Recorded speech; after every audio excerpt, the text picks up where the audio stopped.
Nous voulons saluer tout le corps de Christ et particulièrement ceux et celles qui nous suivent sur le canal AD Dokui Peniel. Encore une fois, nous voulons vous inviter à plonger les regards dans la parole de Dieu et nous réfléchir autour de quelques versets du psaume 118. Donc le psaume 118, les versets 13 au verset 19. Vous pourrez faire la lecture posément à la maison. Je voudrais, autour du verset 17, à partir du verset 17, vous proposer le thème suivant.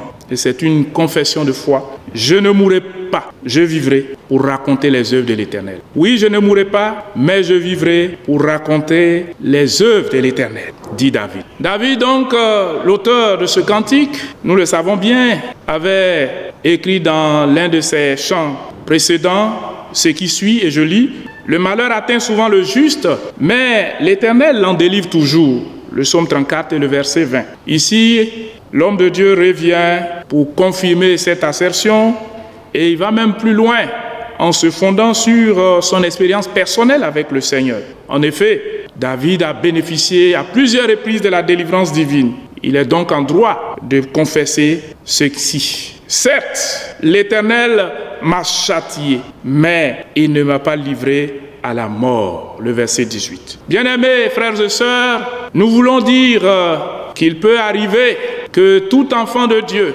tout croyant, tout chrétien, quelle que soit la qualité de sa relation avec le Seigneur, il peut arriver, dis-je, qu'il traverse des moments de trouble, des moments difficiles, des moments d'épreuve, des moments où, eh bien, sa vie se réduit un peu comme à celle de tout commun des mortels. Des moments où, quelquefois, on peut se demander, mais où est mon Dieu? Où il est? Ce Dieu si fidèle dont on m'a toujours parlé. Je veux te dire, frère, sœur, que cela n'arrive pas seulement qu'aux autres. Même aux enfants de Dieu, des moments de crise peuvent arriver. Je vais vous étonner parce que j'irai plus loin pour dire que parfois le Seigneur peut lui-même autoriser de telles crises. Le Seigneur lui-même peut permettre de telles situations difficiles dans l'histoire de son peuple. Et j'en veux pour preuve que dans les lamentations de Jérémie, le prophète a pu dire ceci, et je lis avec vous Lamentation, le chapitre 3 et le verset 28. Il dit: « Le Seigneur impose à l'homme de porter le joug dans sa jeunesse, d'être solitaire et de rester silencieux. » Le Seigneur le lui impose.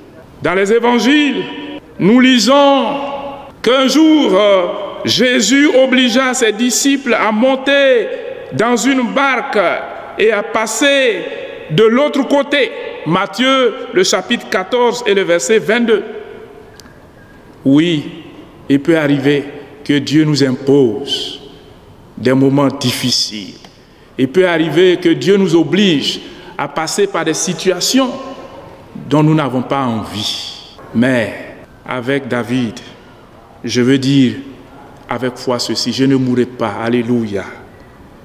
Je vivrai pour raconter les œuvres de l'Éternel. Car, soyez rassurés, bien-aimés, Dieu est suffisamment fidèle et responsable pour sortir ses enfants de toute détresse. Et oui, de même que en Jean 11, verset 4, Jésus a fait une déclaration qui a étonné ses disciples au sujet de l'aveugle-né. Il a dit ceci: « Cette maladie n'est point à la mort, mais elle est pour la manifestation de la gloire de Dieu et de son Fils bien-aimé. » De cette même manière, frères, je crois que cette situation de crise, l'avènement du coronavirus et de toutes ses conséquences collatérales ne sont pas pour ta mort. Alléluia. Je le crois, Dieu confère que tu ne mourras pas. Tu ne mourras pas dans cette situation que tu vis. Tu ne mourras pas du coronavirus. Tu ne mourras pas de la faim. Tu ne mourras pas. Mieux, je crois que tu sortiras plus que béni, plus que ragaillardi plus que restaurer de cette situation de crise. Alors, quel qu'en soit le nom, la nature, la gravité, sache que cette situation, Dieu va t'en délivrer. Dieu va te libérer de ce filet de l'oiseleur, comme il a fait les nombreuses fois que David l'a expérimenté. Je veux t'inviter donc, avec David, à faire cette prière, cette confession de foi. Au nom de Jésus de Nazareth, je crois que cette situation n'est pas à ma mort. Je crois que cette situation n'est pas pour ma mort. Je ne mourrai pas. J'en sortirai vivant. Et je vivrai pour raconter les merveilles de mon Dieu. Je raconterai la délivrance, la guérison, les bénédictions, les merveilles innombrables de mon Dieu. Car il me l'a promis. Et je crois que Dieu me rassasiera de longs jours, de nombreux jours. C'est pourquoi mon cœur est en paix en Jésus de Nazareth. Béni sois-tu, Seigneur, pour mon frère, pour ma sœur, qui a confessé, n'est-ce pas, cette bonne parole sur la base de toi-même, ta déclaration. Seigneur, qu'elle puisse être une source de bénédiction pour lui, qu'elle soit une source de bénédiction pour ma sœur, et que ton peuple en soit enrichi abondamment.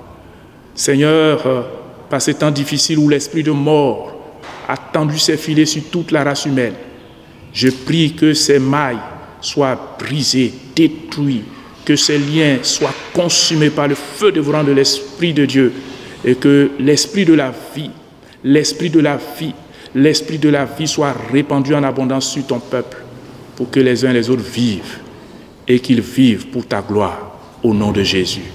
Amen.